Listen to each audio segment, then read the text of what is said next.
as all of you know that we are doing all the various activities, junior doctors, we are uh, utilizing more of the postgraduate as well as internees and all the students also are using. And we are encouraging many of the junior doctors, especially the government doctors, to involve and motivate and do the programs individually as well as with the institution.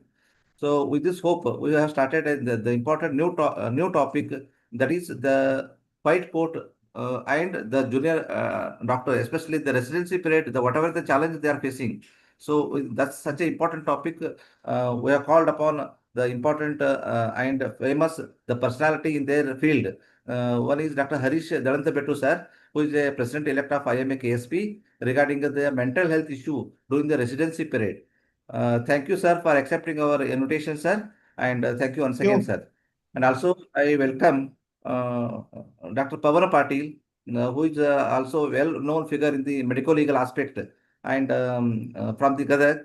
So I welcome Dr. Pavan Patil, sir. Thank you, With sir. your trouble that happened during outside also, we are happy and listening your words, sir. Thank you, sir, Pavan Patil, sir. Thank you, sir. And Thank you, sir. also, I thanks and I welcome our president, Dr. Veerabhadra sir, who is always supportive and encouraging. And your program, sir, is always there and happy to motivate us. Veerabhadra sir, also I welcome on the behalf of IMA KSP JDN branch. And Thank also you, I sir. welcome Dr. sir and Surya Raju sir, who is the secretary of IMA KSP. And Lakol sir, also past president of IMA KSP, and all the members, all the past president and all the chairman and past chairmen, I welcome on the behalf of IMA JDN and all the postgraduate who have joined and also going to join, and also those who are viewing through the YouTube. I once again welcome everyone for this today's important function, that is the junior residency, their challenges and their problems which are faced during the routine residency period. So with this, I call upon there is a welcome program. There is a prayer. I am a prayer. Since Surya Raj sir has told to start a welcome, I am a prayer in Kannada. ಎಲ್ಲರೂ ಸಂತೋಷವಾಗಿರಲಿ, ಎಲ್ಲರೂ ಆರೋಗ್ಯವಾಗಿರಲಿ, ಎಲ್ಲರೂ ನೋವಿನಿಂದ ಮುಕ್ತವಾಗಿರಲಿ, ಎಲ್ಲರೂ ದುಃಖದಿಂದ ಮುಕ್ತವಾಗಿರಲಿ, ಎಲ್ಲ ಆಸೆ ಆಮಿಷಗಳನ್ನು ಮೀರಿ ಗುಣಪಡಿಸುವರು ನಾವಾಗಿರಲಿ. Now there is a flag celebration. ಭಾರತೀಯ ವೈದ್ಯಕೀಯ ಸಂಘದ ಸದಸ್ಯರಾದ ನಾವು ನಮ್ಮ ರಾಷ್ಟ್ರ ಧ್ವಜಕ್ಕೆ ವಂದನೆ ಸಲ್ಲಿಸಲು ಇಲ್ಲಿ ಇದ್ದೇವೆ. ಅದರ ಗೌರವ ಮಾನ್ಯತೆ ಪಡೆದ ಸದಸ್ಯರಾದ ನಾವು ನಮ್ಮ ಜವಾಬ್ದಾರಿಗಳನ್ನು ಅರಿಯುವ ಮೂಲಕ ಅದಕ್ಕೆ ನಮ್ಮ ನಿಷ್ಠೆಯನ್ನು ತೋರಿಸುವ ಪ್ರತಿಜ್ಞೆ ಮಾಡುತ್ತಿದ್ದೇವೆ. ದೇಶ ಸಮೂಹಗಳ ನಡುವೆ ನಮ್ಮ ರಾಷ್ಟ್ರ ಧ್ವಜವು ಉನ್ನತ ಮಟ್ಟದಲ್ಲಿ ಹಾರಾಡುವ ಸಲುವಾಗಿ ನಮ್ಮ ಅಧಿಕಾರದಲ್ಲಿರುವ ಎಲ್ಲವನ್ನೂ ಅದಕ್ಕೆ ಸಮರ್ಪಿಸುವ ಪ್ರಮಾಣ ಮಾಡುತ್ತಿದ್ದೇವೆ. ವಂದನೆಗಳು. ಜೈ IMA, Jai IMA KSP, and Jai Hind. Thank you, sir. Now I call upon our beloved President, Dr. Veerabhadra sir, to say a few words regarding the program. Veerabhadra sir. ಎಲ್ರಿಗೂ ನಮಸ್ಕಾರ. ಈಗ JDN ಸಬ್ ಕಮಿಟಿ ವತಿಯಿಂದ ಈ ದಿವಸ ಏರ್ಪಡಿಸಿರ್ತಕ್ಕಂಥ ರೆಸಿಡೆನ್ಸಿಗೆ ಸಂಬಂಧಪಟ್ಟಂತೆ psychiatric problems with residents, as well as Pavan Kumar Patil is going to speak on medical legal issues. So I welcome both of them, Harish Dalantabettu and Pavan Kumar Patil, for this webinar, and wish this webinar go in a better way and be helpful to every resident. Thank you very much. Thank you, sir. Now I call upon the Pavan Patil sir, idira? Yes, sir. Idhar, sir. Yes. Now I call upon Dr. Pavan Patil to say and hand over the mic to Dr. Pavan Patil, so that his sir is busy and also now he's traveling outside. Dr. Pavan Patil sir. Yeah, I'm here. Yeah, thank you. Yeah. Let me share my screen. Sorry for the inconvenience. Electric. One second. I'm sharing my screen. Is it visible? Yes, sir. Visible, sir. Okay. can start from first. Yeah. Okay. At the outset, I'd like to thank the JDN committee for organizing this event. The most important thing for any junior doctors, because they're just starting fresh for their practice in medicine. And this is an important topic because there's still long way to go, and one or the other day, because of increasing litigations in this medical profession, it is always better. Preventive care is always better than doing the definitive care. So, in this aspect, also medical legal awareness, creating awareness is very important for junior doctors. So, small tips on how to inculcate good clinical practice so that you can avoid medical legal litigations in your coming days. We can practice for 10 years, 20 years, 30 years without any issues. But one small mistake of documentation can lead to litigation and mental agony. You can lose your practice, or because of the mental agony, your day-to-day life is affected. So, John, can you mute everybody? Hello? Yeah. One second. He has muted me also. Yeah, continue. Am I audible? Yes, sir. Yes, sir. Yes, Okay. sir, you're audible, sir. Please. Okay. So, documentation is a practice. It's a habit.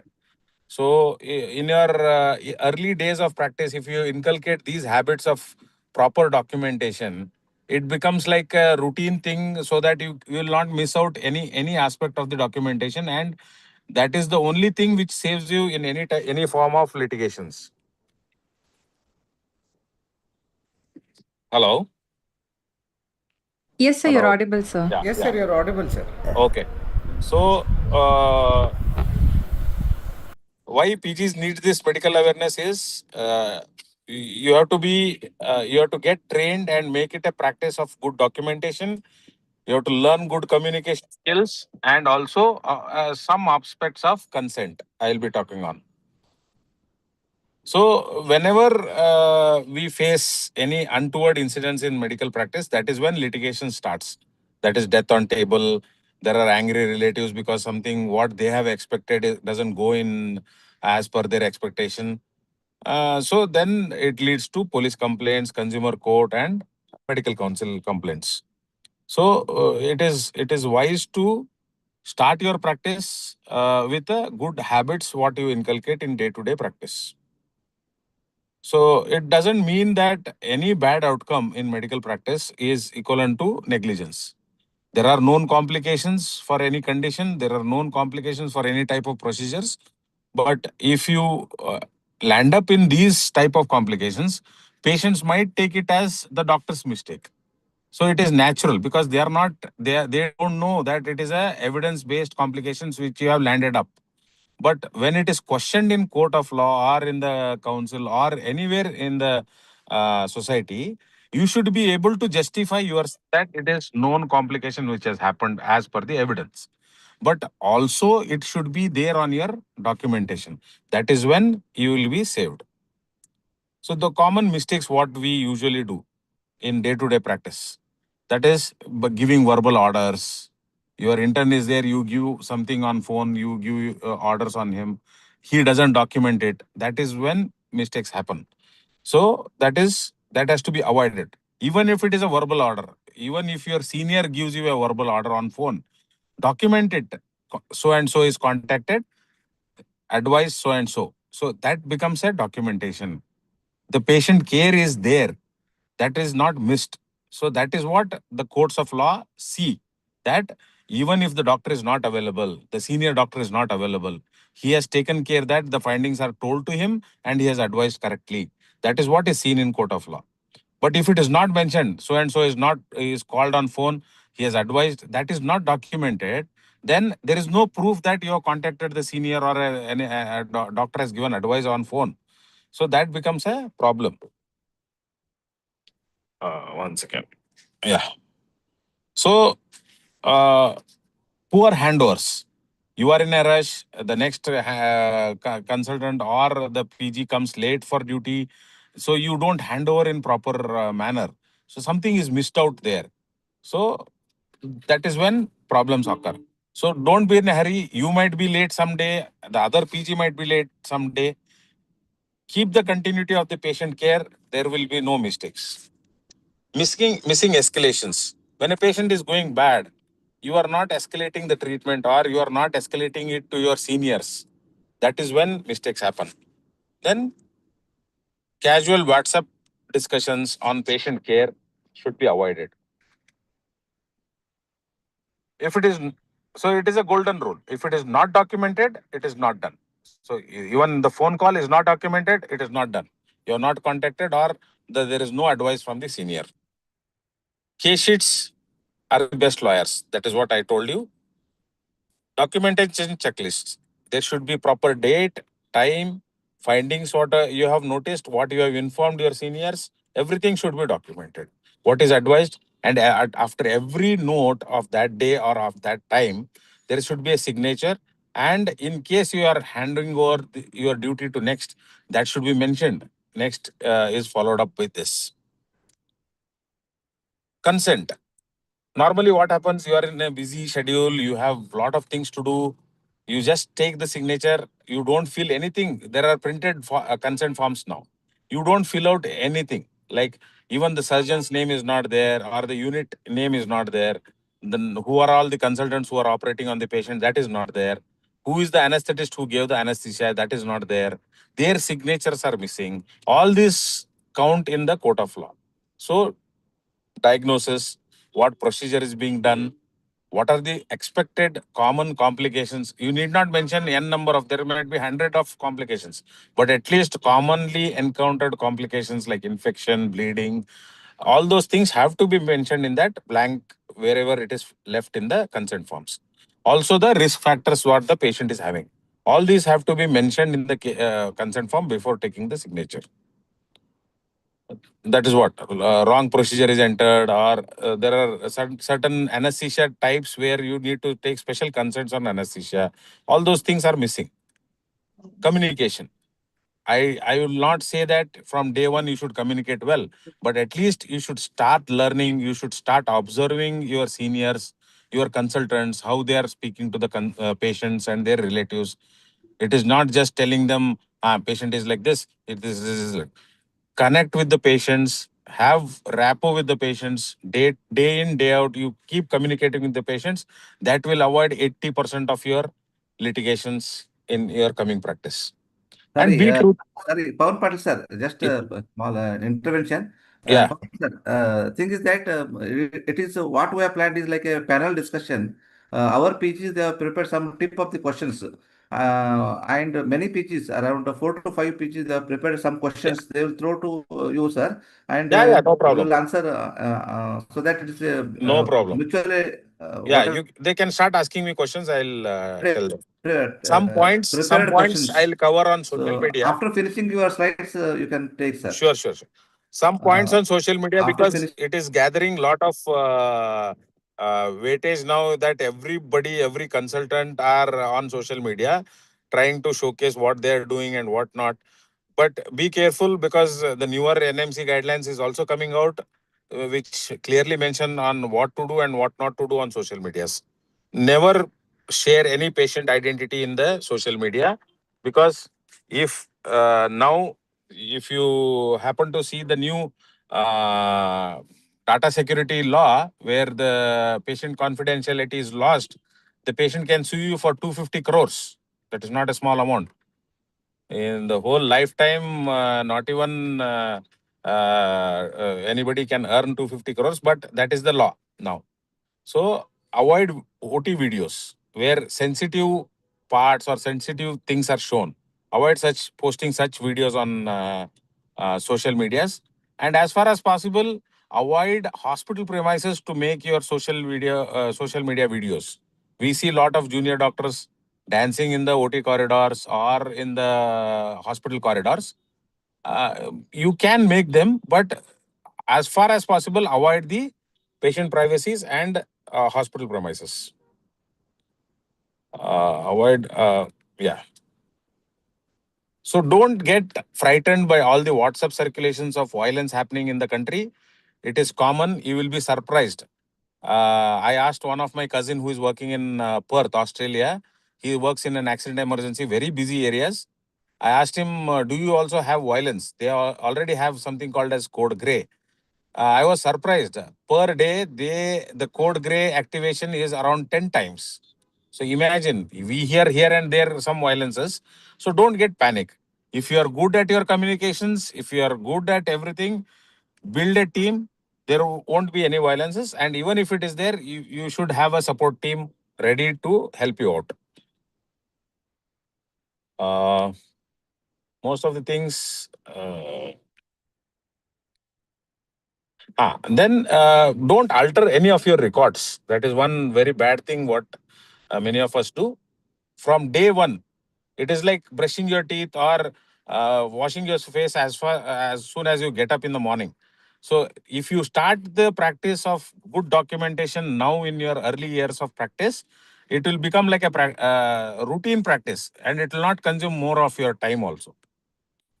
Escalation I have already dealt with. Yeah, competence, ethics, and respect.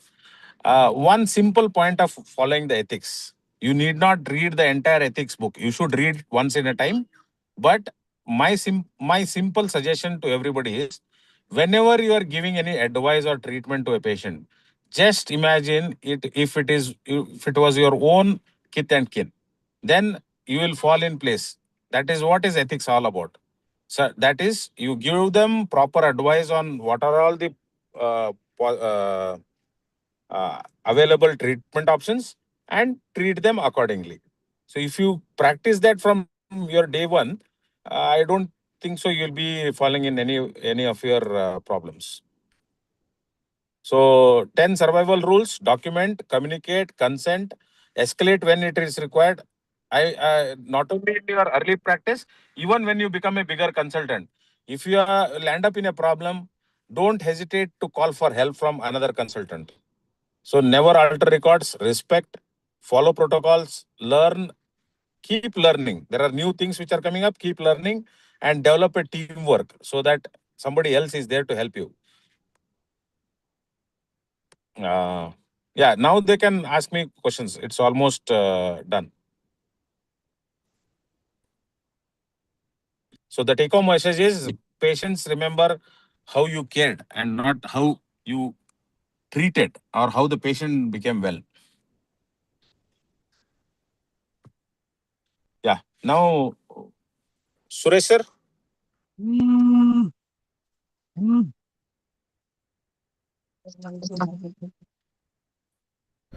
Yes, sir. Hello. Yes, sir. Suresh, sir.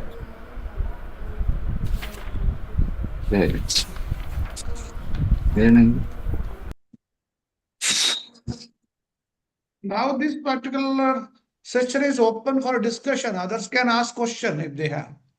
There is one question on the chat box. Hello. Are junior doctors, that is, Yeah. and PGs, liable to any Krupa. negligence in medical college and attended court of law, if at all it happens?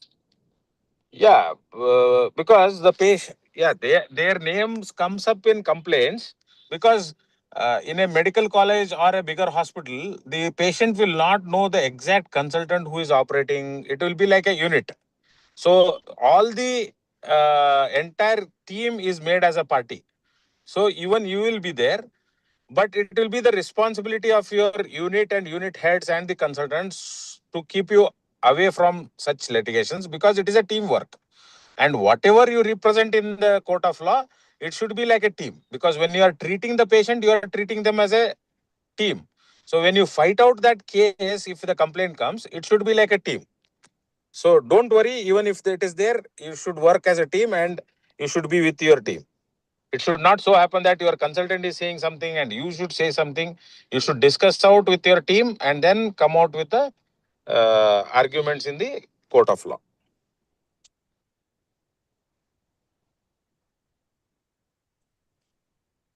Yeah, Dr. Puneet.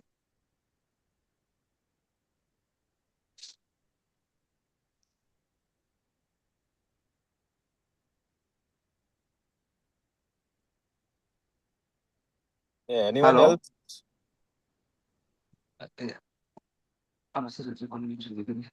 Sir, good evening, sir. Dr. Puneet here, sir. Yeah, Puneet. Good evening. Sir, actually, I wanted to ask one question, sir. I am a senior resident from KIMS Hospital, sir. Yeah. Sir, when I was in my when I was doing my post graduation, sir.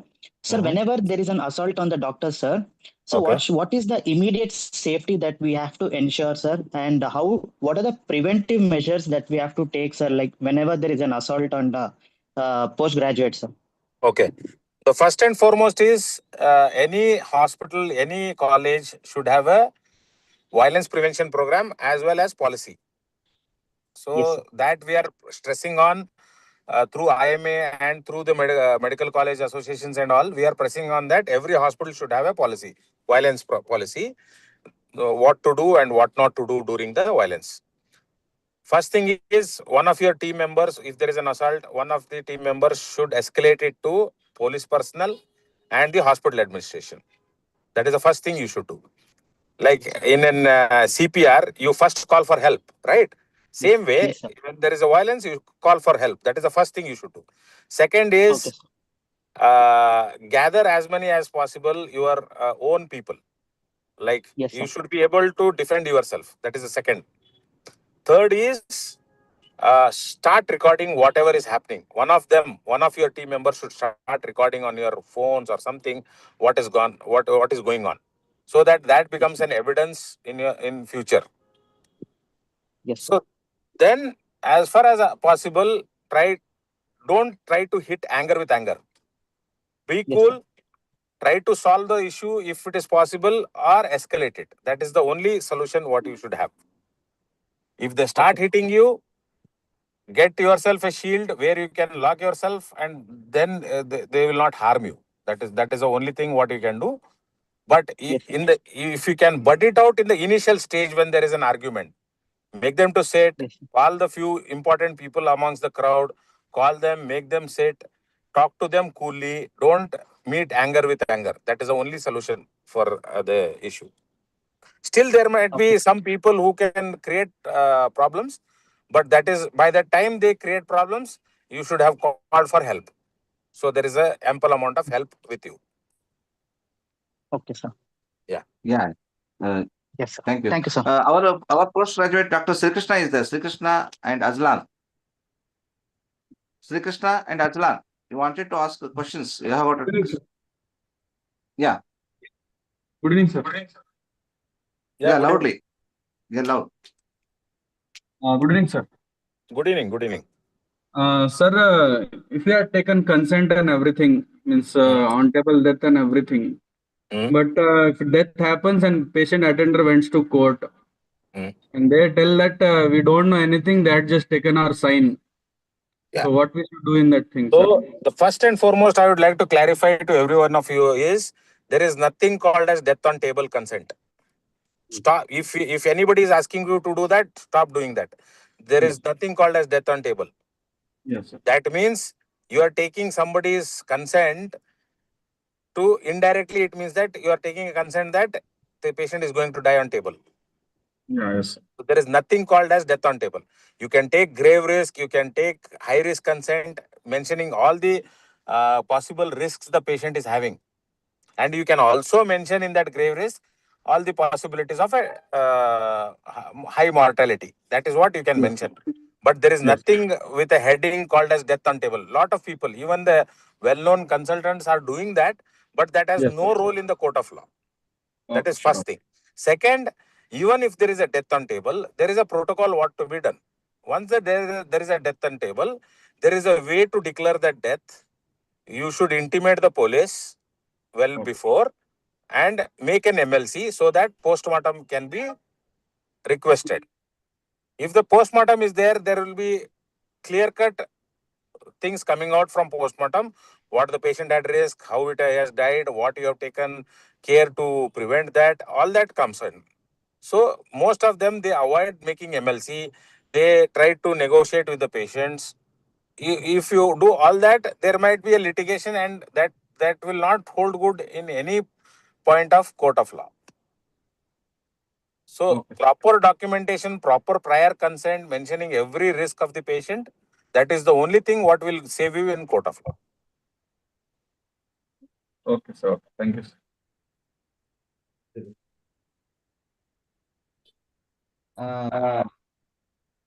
Hello. Hello. Yeah.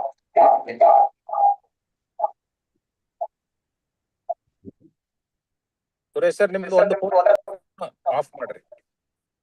Of ಆಗುತ್ತೆ. Yeah. Yeah. Yeah. Any other postgraduate you wanted to ask Dr. Ajalan? ಒಂದು complete mute ಮಾಡ್ರಿ. Eco ಆಗಕತ್ತದ. Yeah, there is one question. With so many reels being made on Instagram, which are educational in nature, even though a lot of these educators take the consent of the patients and to make these videos views and followers, can the patient eventually try to claim some part of money being made from the videos made on them? This is totally a commercial issue. As far as you have communicated well with the patient parties that you are making an educational video, they should not be bothered about what money you are getting out of it, or if at all you are getting it. Unless you are portraying any medicines which are not to be publicized as per medical ethics regulations, you should be safe with that. And my humble advice to all of you is, stop. Even if you are getting money out of this, please don't accept it, because you are portraying somebody else and you are getting money out of it. Please don't do that. Even if you are getting a easy money out of it, please don't do that. That's correct. Anybody want to ask Dr. Kavan? Dr. Puneet, you want to ask questions? Or else move to the one more speaker. Rajashree madam wanted to ask. Dr. Kavan is there? Okay. Sir, Dr. Suma ma'am wanted to ask a question. Yeah. Dr. Suma? Good evening, sir. So No. this is Dr. Subha here. Sir, I'm also a PG student. I had a few questions. Like, as a PG student, can I go and work in outside hospital as a consultant? Like, is it legally allowed? I got your point. See, as a consultant, you are not authorized to work because you have some obligations with the college. But if you are going to assist somebody, your own teacher, you can take it as a goodwill, because not only in the college you are learning, you are also learning outside. So as a learning curve, you can always do that, but not during the working hours of the college. Okay, sir. Thank you, sir. Sir, also I had one more doubt. Yeah. Like, there is no senior doctors with us in the night duty, for example, and I feel that whatever I have been asked to do as a resident is way beyond the level of training that I've had at this point of time. So like, what should be done? Like, what are the medical legal aspects that I should be aware of so that I keep myself safe? I told you, no, the documentation itself speaks. Suppose you are told to do something. That is on phone, you are told to do something, some procedure or something. Mention it on case paper. Contacted such and such consultant on phone, or assistant professor or associate professor or whomever is there. Mention that and advise so and so. So when you are advised for doing some procedure, like say IND or some basic procedures, if you are not well versed with that procedure, if you are not trained, be free and frank in calling for help. You clearly tell your sir or the professor or assistant professor, whoever is on duty, sir, I am not so comfortable doing it independently. Or you call for your senior who has already done such procedures, he will be helping you out. So it is, hierarchy is always there anywhere. Even in private practice, there is hierarchy. But it is how you tune up to the hierarchy and get things done. That is the smartness what is required in medicine. Yes. Thank you, sir. Correct. Dr. Pawan sir, one question. Yes, sir. As soon as we finish the post-graduation, because the new consultant who don't know any of the things, so he wanted to start the practice independently. So what documentation he has to make, or shall he start it immediately after finishing MD? Sorry, sir. Can you repeat? Sorry. How a consultant can start the hospital? What are the documents he required for starting up of the clinic or hospital? Clinic or hospital? Yeah. A newly finished the postgraduate, either MD or MS, how he can start the hospital or clinic? Just for information, what are the documentation required? What are the First and applicable foremost, you should have the document of the premises. Yes, sir. That is either if you have taken it on rent or if it is your own, then you require occupation. You need this property tax document or something like that. Proof of the premises. That is the first thing what you need. Second is you should have tied up with pollution control board for biomedical waste disposal. That is the second thing. Third is your KPM. then you should apply for KPMA. KPM That is KPMA registration. All these are checked and necessary documentation are checked in KPMA. Once you have KPMA, then all other things fall in place. Yes, sir. And fire safety is also one of the guidelines now. You should take care of that. Based on the newer guidelines, you are compiling with the fire safety norms. Yeah. Thank you. Thank you, sir. Thank you, sir. Anybody want to ask Dr. Pawan Patil, sir? Because sir is... Wanted to ask one question, sir. Yeah, please. Sir, just wanted to ask one more question, sir. Sir, Yeah, tell me. in casualty, sir, like usually, what are factors will trigger the violence against doctors in casualty, sir? What factors can trigger the violence, sir? So one first basic thing is breaking of bad news. That is the basic thing what triggers the violence. Hello? Yes, sir. Yes, sir. Yeah, Audible. breaking of bad news. So if I could have told in detail about how to break a bad news, but because of shortage of time, you can view, there are a lot of videos on YouTube on breaking of bad news. You should make them first sit, call them for interview, understand what they know about the patient, then tell them the details about the patient, then tell them what is going on with the patient and how it has happened and what is going to happen. If you tell all this in a smooth and clearer manner, connecting with the patient, no violence can trigger. In spite of that, if it triggers, then I already told you what would be done. Yeah. Thank you. Correct. Yes, sir. Thank you. Understood. You asked question. Good, no, sir. Puneet, I think you understood. Yes, sir. Understood, sir. Thank you so much. Yeah. Thank you. Any of the resident, anybody wants to ask Dr. Pawan Patil, sir? Okay. So time is also going. We are calling upon the next speaker, Dr. Harish Dalantipettu, sir, who is the president-elect of IMA KSP. So without wasting much time, because many of the time, many medical college recently happened in the BLD medical college also. So one death happened, one resident, he hanged himself, and one of the resident because of some injury or something, he also some got affected and also lost his life. So many of the resident having a mental issues. So sir is here, Dr. Harish Dalantipettu, sir, is going to tell about the mental health issue. Dr. Harish, sir, please.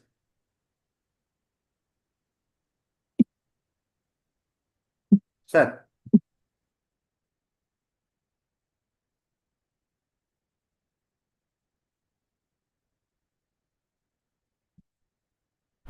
Harish, sir, it's unmute, sir. Yes. Yeah.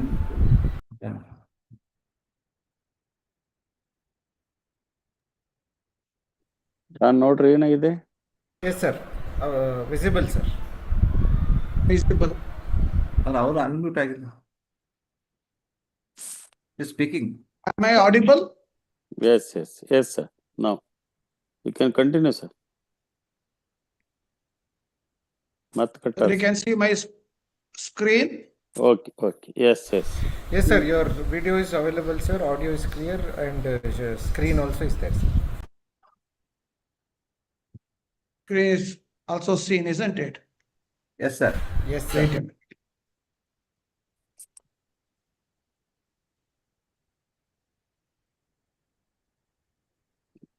Wait a minute.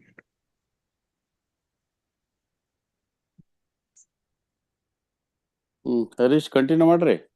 Wait a minute. Wait. Screen ಸ್ವಲ್ಪ ಕಾಣ್ತಾ ಇಲ್ಲ. Okay. Stunting ಯಾವುದು? ನನ್ನ screen ಕಾಣ್ತಾ ಇದೆಯಾ ನಿಮಗೆ? Yes, sir. ನಮ್ಗೆ ಕಾಣ್ತಾ ಇದೆ, ಲ್ಯಾಪ್ಟಾಪ್ ಕಾಣ್ತಾ ಇದೆ.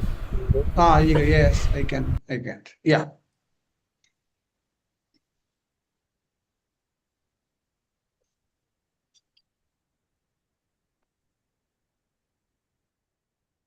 Yeah, respected President, sir, all the past presidents, the office bearers of IMA KSB, the chairman of IMA KSB Junior Doctors Network, Dr. Kagal, sir,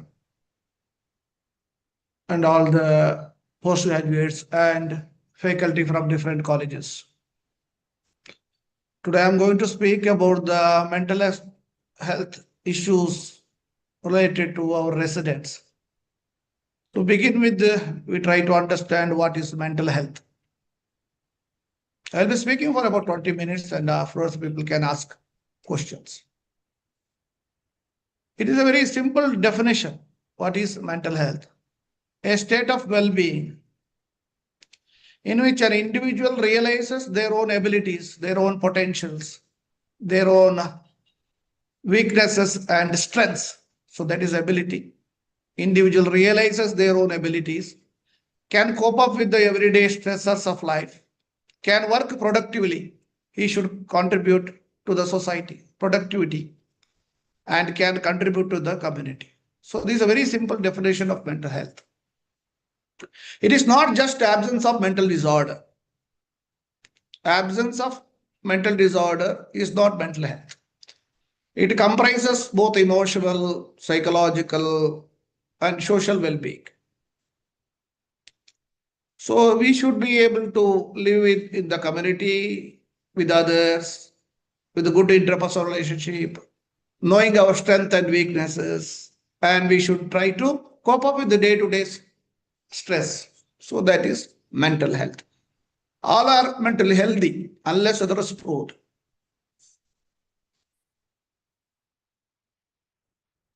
So now why this topic has come to the limelight. Residency is one of the most demanding phases of medical training. After MBBS, every graduate wants to do post-graduation. So it is an important part of our life. Mental health affects residents' well-being. That means taking care of the residents is also taking care of the patients, because we treat today's patients. Our residents treat tomorrow's patients. And we also, by looking after our residents, we also take care of the healthcare quality. Growing global concern about burnout and distress among our trainees. You know, in our medical colleges and institutions, providing healthcare services and conducting research are very important in our institutions. But these activities should augment and serve the primary purpose of training our students, our postgraduates. And our postgraduates should not be the other way around, like where medical students are used to fill gaps caused by lack of resources in our system. We call our postgraduate wherever we need. In emergency, we post them wherever we like. But that should not be the way. That should not be the case. We should train them. The very purpose of training and educating the postgraduates. Now we have some statement from well-known personalities and the authorities from NMC. Our medical students face immense stress and challenges that often go unrecognized. The rigorous demands of medical education, coupled with the high expectation and pressure, place an extraordinary burden on their mental health. It is heart-wrenching to acknowledge that many of our brightest minds struggle silently, some even to the point of contemplating suicide. So this is a statement made by Dr. B.R. Gangadhar, former chairman NMC. This is a statement by the former chairman of NMC. They agreed that there is a serious mental health issues among the residents. We also have a statement from our President Postgraduate Medical Education who said, quote, our postgraduate students operate in an often toxic environment, filling critical gaps in the public health care ecosystem. They endure immense stress and workload, often without the necessary support and resources. They agreed with that. They agreed with the fact that our students, our postgraduates working in a toxic environment. By addressing the mental health challenge they face, we can ensure they not only provide exceptional care with our society, but also extend their compassionate service globally. We can do well by addressing these issues. What is the present scenario as far as the mental health is concerned? You know, the National Medical Commission, NMC, it is a professional body. It is autonomous body that regulates medical education, medical professionals and institutes. We have 819 medical colleges as of now in India with over 1.29 lakhs MBBS seats and about 78 postgraduate medical seats. 78 consist of about MS, MD and about 12,000 DNB seats also. So we have a huge bulk of undergraduate and postgraduates. About 10 years back, we had only half of this statistics. So for the past 10 years, we have grown. We have given more medical colleges to the society. We have more MBBS seats and more postgraduate seats. The idea is to have some more medical colleges and undergraduate seats as well as equal number of postgraduate seats.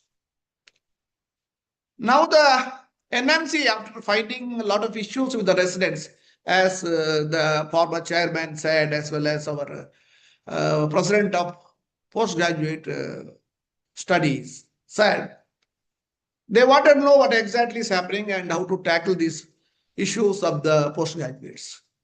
So they formed a task force, NMC task force on mental health and well-being of medical students. And they submitted a report in 2024. It was headed by Dr. Badamat from NIMANS and many others across the country. And there were a group discussion and online survey. Total of about 25,000 plus undergraduate students participated, around 5,000 plus postgraduate students. And they also include 7,000 and odd members from the faculty. They interacted with the many representatives of the various organizations, the postgraduate organization, the junior residents. So then they submitted a report.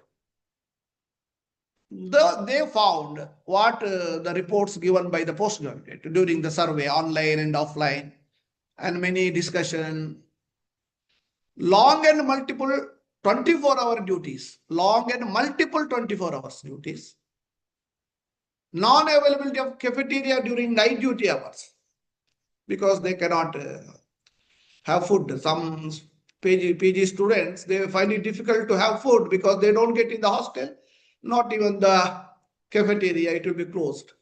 I have a very privilege to speak about this subject because I am a parent of a postgraduate as well as I am a postgraduate teacher working in a medical college. I know their difficulties and I can speak very boldly about the problems faced by our residents. And the stipend, it varies from college to college. And some get a good stipend, some get less, some only could manage their day-to-day activities. So there was a complaint about the stipend also, irregularities as well as the disparity in getting the stipend. Excessive workload for junior students, excessive workload. The junior residents have higher workload compared to the senior residents because they are seniors. They will spend the time and they want to read, they want to prepare for the exams and all that. Senior PG students bullying junior PGs, this do happen. The seniority sometimes plays a role. Inadequate time for self-study. People complain, the residents complain about the lack of time for self-study. Most of the time they're engaged with the duties, night duties and academic activities in the department. Faculty insensitive towards the problems of the resident. That's understandable. We should be empathetic towards their difficulties. We should understand. Poor infrastructure and facilities in the duty rooms. This we can see. And some of the colleges doesn't have duty room, common duty rooms, and that will be there in third floor that nobody can go, nobody can access, and no proper toilet, washrooms, and all that problems they face.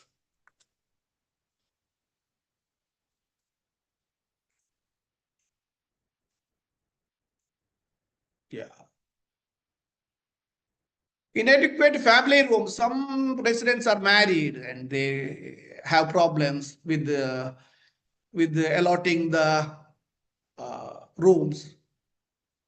Non-availability of faculty. Yeah, some of the institution there's a deficiency in faculty numbers, ghost faculty issues.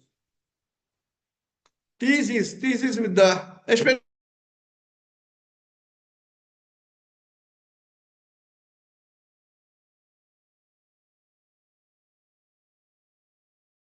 very often, and they find it very difficult to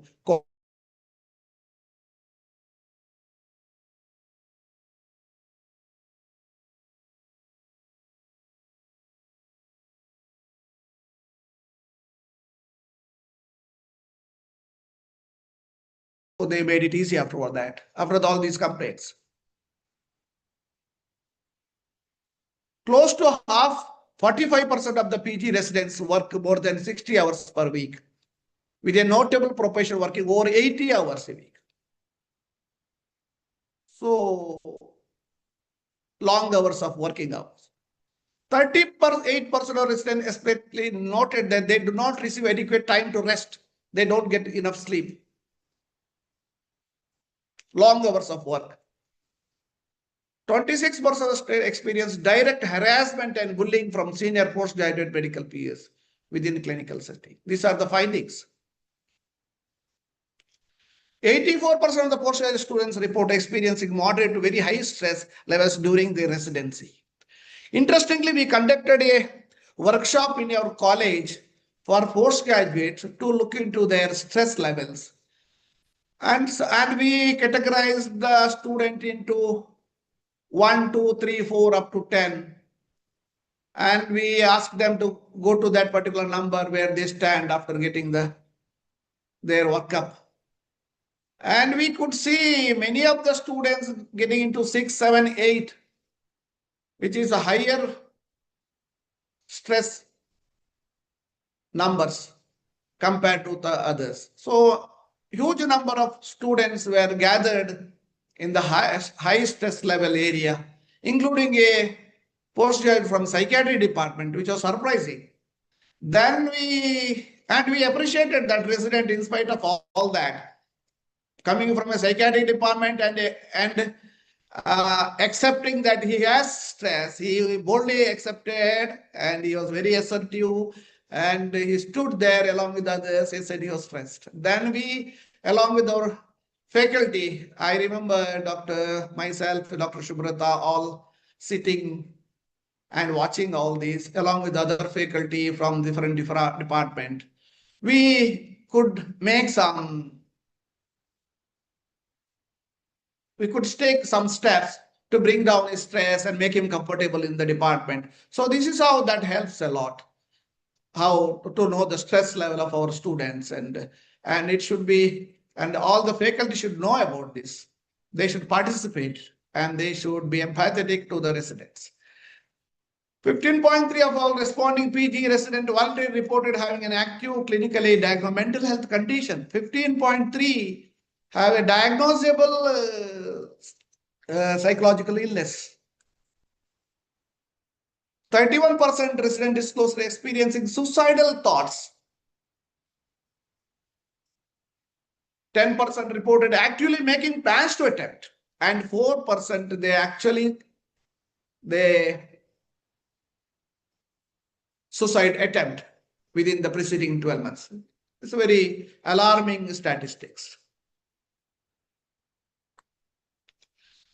Mainly related to stress, adjustment difficulties, burnout, anxiety disorders, depression, substance use disorder.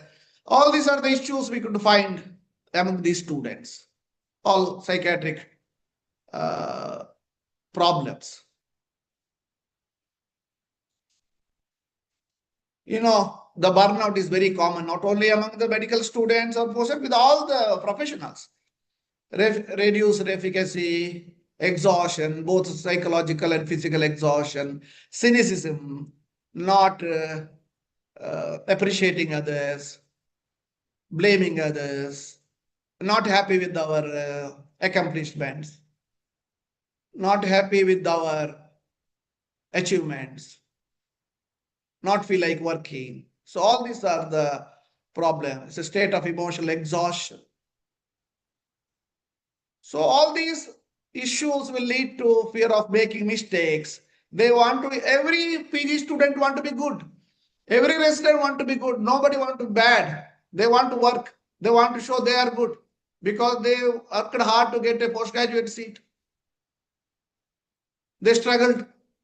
They want to be good. Not that they want to mistakes, because all these stress that make them to do mistakes and examination stress and career uncertainty, they're not very sure. There's a lot of competition for the post, even for senior resident post, as well as for the faculty post. And it's very difficult to get a government post in the government medical college for so many reasons, and no vacant post. And they should be struggling. They should work in a project. At the meantime, they'll be around 26, 28. They should get married, settled, take care of the family. All these issues are there with the postgraduate students. The systemic review showed that depression around 15 to 28%, and mainly, the symptoms of depression, mainly feeling of sadness, decreased interest, sleep disturbances, history of helplessness, hopelessness, worthlessness, attempted suicide. All these are the issues among the postgraduates. So substance use is very common. Alcohol, nicotine, sedatives, and even cannabis. And that depends upon the place where they are, which part of the country. If it is Northeast, some or other substance use. So this is the problem with and it's very rampant. Substance use is very rampant among the medical students as postgraduates. Suicidal fact, the global perspective, about it, around 8 lakhs people die by suicide each year, almost one suicide per minute or so. It's the third leading cause of death among 15 to 29 years. Suicide is very common. 73% of the global suicide rates are coming from the middle socioeconomic, low and middle, basically from developing countries like India. There may be 20 suicide attempts for every death by suicide. Each death says unrecognized, tip of the iceberg. There may be around 20 attempted suicide. If around 88 lakhs suicide, means into 20 attempted suicide. After first attempt, there is a possibility that 5 individual is at risk of making another suicide. So what is the risk for suicide? Attempting suicide is the previous suicide, prior attempting suicide. India accounts for about 18% of the global population. 18, we have 1.4 billion. 1 million is equal to 10 lakhs. 1,000 million is equal to 1 billion. We have about 1.4 billion people. 1.7 lakhs suicide rates in 2022. High suicide rate. And among the medical students, among the postgraduates, among the undergraduate and postgraduate. For the past 5 years, it is around 122 medical students, 64 undergraduate, 58 postgraduate who committed suicide, died by suicide. We try to avoid committing suicide. We said it died by suicide. It is not the mentally ill person with the mental illness.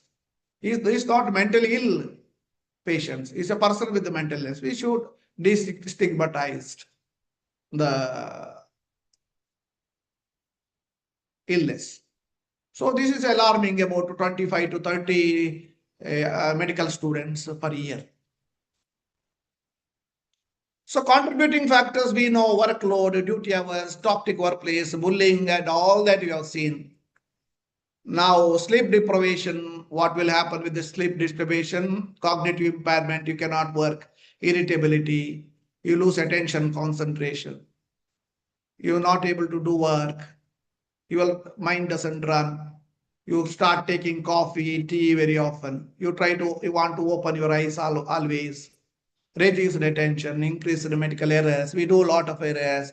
I heard people asking what are the reason for all these violence, mob violence. We don't have patience. We don't have good sleep. We have a lot of workload. We have more patients. We don't have time to spend patient. We don't have patience because we work day and night.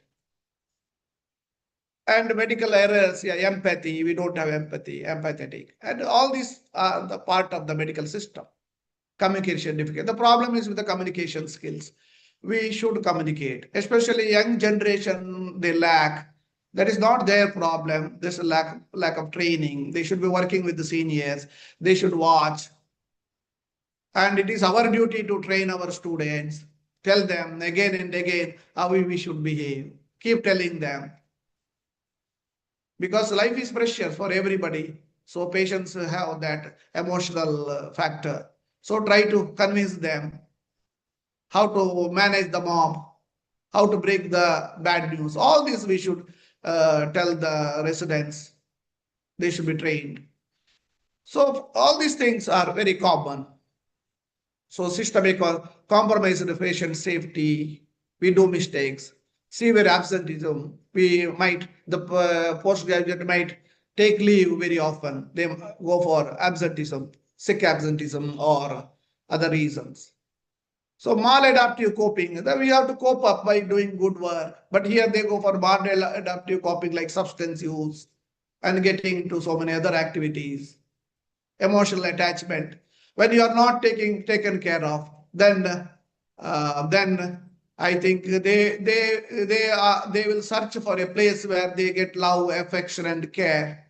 So our parents should be also told about all this, because we should give enough love, care to our students, because it is the need of the hour. They work day and night, but nobody is to care for them. That's very important factor. This is a case that which I want to skip, because second-year surgical resident in a high-volume government hospital sees about 50 to 100 cases and is asked to operate, and he will do mistakes. So he will feel guilty of doing this because it is not his mistake as such, because of the workload. He is good, but because of the workload, he will have all these issues. Again, PG manages ward 40 patients, over the fear of making diagnostic mistake. That happens with our residents very often, very often. So warning signs, mood changes, irritability, social withdrawal, declining performance, substance use. That we have to watch our student. We have to observe. The faculty should be a good observer. They should see our residents every day, look at their mood, how they behave.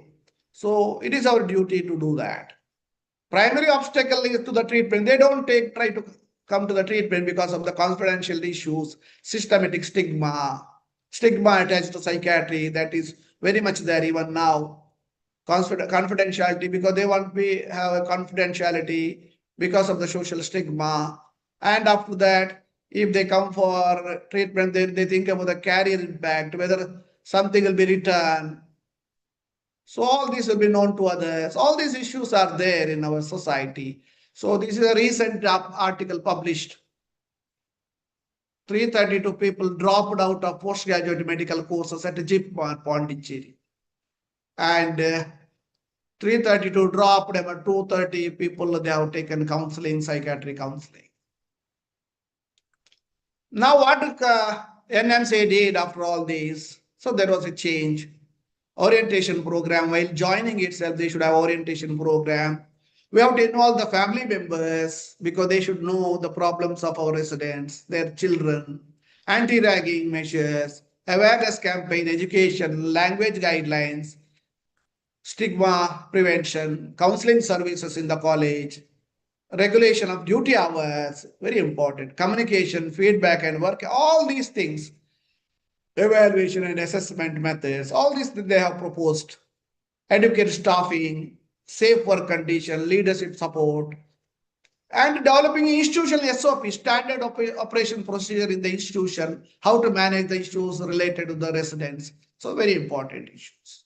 Suicide prevention strategies, family support, mentorship program, peer support, help-seeking behavior, how to encourage help-seeking. We have to give and take. So give and take is a policy of this particular world. We should take and we should give. So that should be taught to our students. Now the resident work, it is said that they have proposed resident work no more than 74 hours per week, with no more than 24 hours at a stretch. The schedule includes 1 day off per week and 1 24-hour duty and 10-hour shift for the remaining 5 days. Some of the proposals have come. Counseling, telemanagement, psychiatry support, guidance program, emotional support, career counseling support, and peer support, gatekeeper training. We have to train all our staff in the medical colleges. We have to train them to tackle the issues, the emergencies, the crisis intervention programs to be done in the college. We have 24-hour wellness clinic in our college where people work around the clock, and our residents have a mobile whom they are in need of help. For all these things should be adopted in a college, in a teaching institution. Despite of all these, it's a recent one. Despite of these, you can go through a Sukheb Shah versus the state of Andhra Pradesh case where a student, 17-year-old student, was preparing for NEET exam in Andhra Pradesh. She was from West Bengal, and she came to Andhra Pradesh to prepare for NEET exam, and she jumped from the 3rd floor and she died by suicide, and a lot of issues. And it went to High Court of Andhra Pradesh. Then she could not get a proper response. Then they went to the apex court, Supreme Court. Then they took it as a very serious case, though this is an index case, but they applied it to all the cases of students who are in higher education. So despite of these constitutional and international obligation, we have an international obligation of towards the students, towards the student community. In spite of all that, there remains a legislative and regulatory vacuum in the country with respect to an ununified enforceable framework for suicide prevention of students in educational institution, coaching centers and student. That's what they're finding. The finding of the apex court. So they said, keeping in view of the above and in exercise of the powers conferred upon this court, we hereby issue the following guidelines, which shall remain in force and be binding until such a time appropriate legislation or regulatory frameworks are enacted by the competent authority that is in force now. That is from the High Court, from the Supreme Court. So the guidelines, there are 15 guidelines they are in force, that is in force, and that we have to comply with. The court affirmed that mental health care and emotional well-being are part of students' constitutional rights to life and dignity. It is a Constitution 11, Constitution 21. The Article 21 says it is a right to life and dignity, and the mental health is a part of life. The health is part of the Constitution 21. So they said the court framed 15 binding guidelines under Article 140 of the Constitution, making them applicable nationwide. Take home message: mental health is integral to professional competency. It is integral part of our residency. Early recognition is very important. Caring for residencies, caring for our patients. And today is 26th June, International Day Against Drug Abuse. That is coined by the United Nations. And we have strong NDPS Act, Narcotic Drug and Psychoactive Substance Act, and Bureau, which takes care of all this. And it is our duty to make sure that our campus, our medical college campus, our institution is free from drugs. And now coming to the last slide, I appreciate my postgraduate, Dr. Rajat, who worked for me. I will be failing in my duty if I did not acknowledge the resident who played a significant role in my compiling this presentation. I'm appreciating because he's a resident. We faculty takes their help, and it is our duty to acknowledge their service. My sincere gratitude to all my residents who have been my teachers, enriching my knowledge and correcting my misconceptions. Thank you one and all.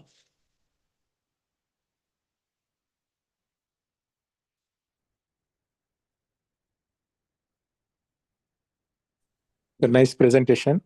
What is the role of management of medical college in reducing stress on postgraduate students?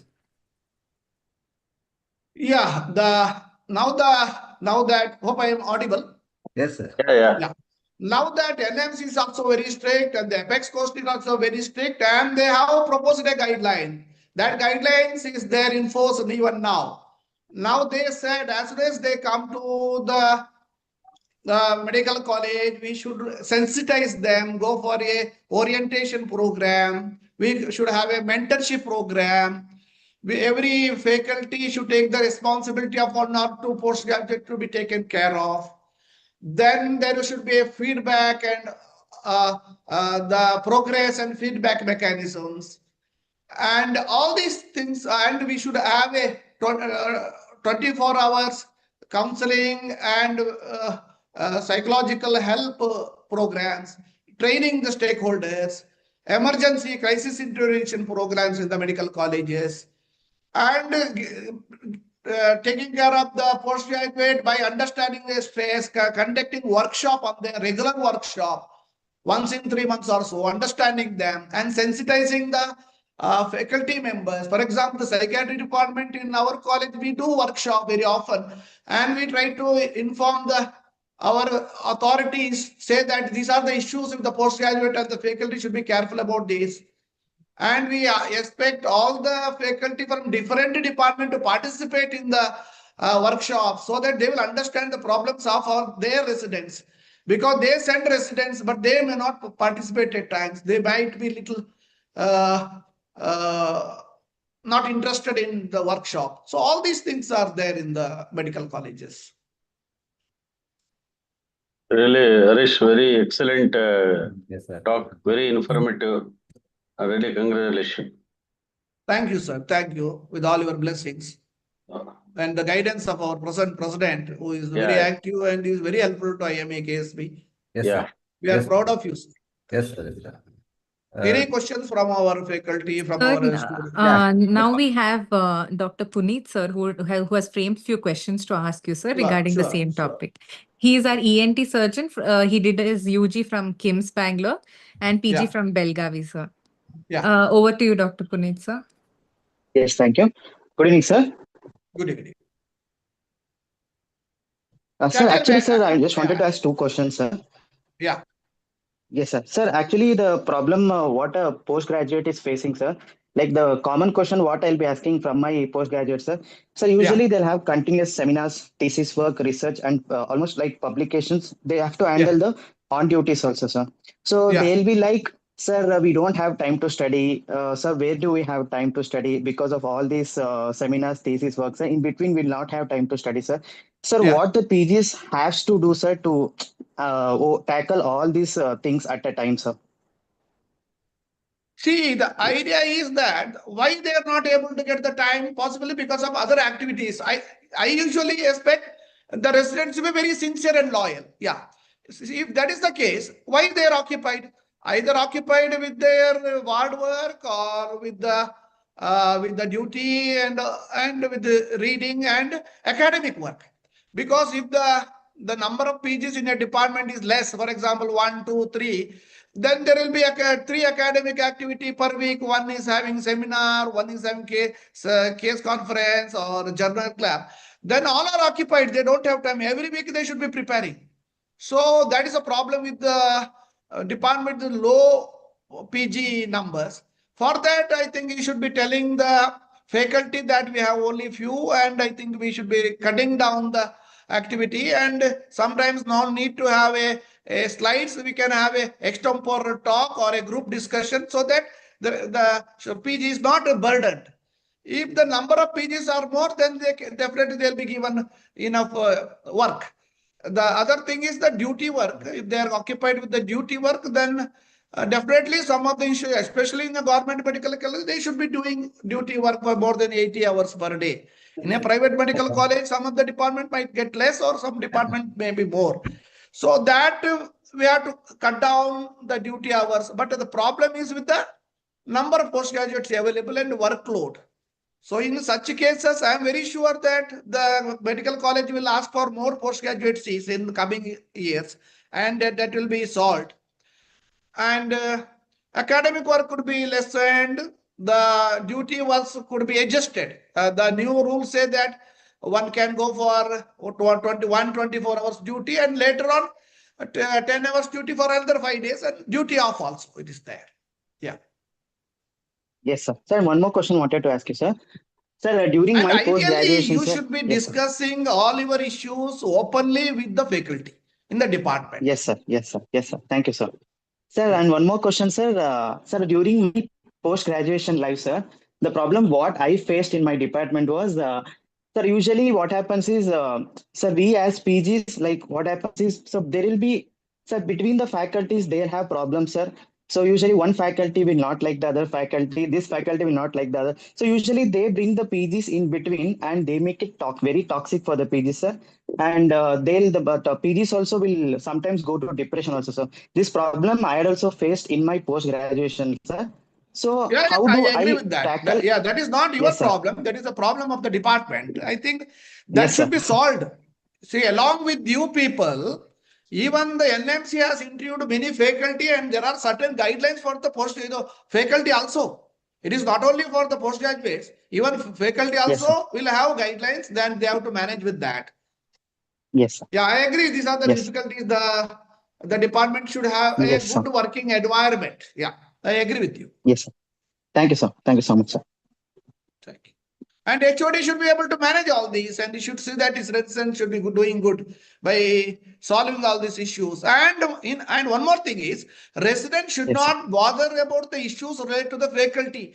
They should concentrate on reading and understanding. They should be impartial. They should keep quiet, looking at all these drama. Yes, sir. And Yes, you sir. should Yes, not sir. involve Thank you, with sir. that. You should not involve that. You should do your work, Kasti. Yes, sir. Don't take Thank you so sides. much, sir. Don't take sides. Yes, sir. Yes, sir. Thank you, sir. Right. Kagal sir, if it is getting time, then Yes, we can. sir. Thank you so much, sir. Thanks to Dr. Pawan Patil, sir, too. Thanks to our President-elect, Dr. Harish Dilanthabettu, sir, for taking time out from your very busy schedule and helping us figure out and make path as we go through this postgraduate journey. And thanks to all the listeners who have come today. I hope it was really helpful to you. And we will be putting up all these inputs even in our Instagram page.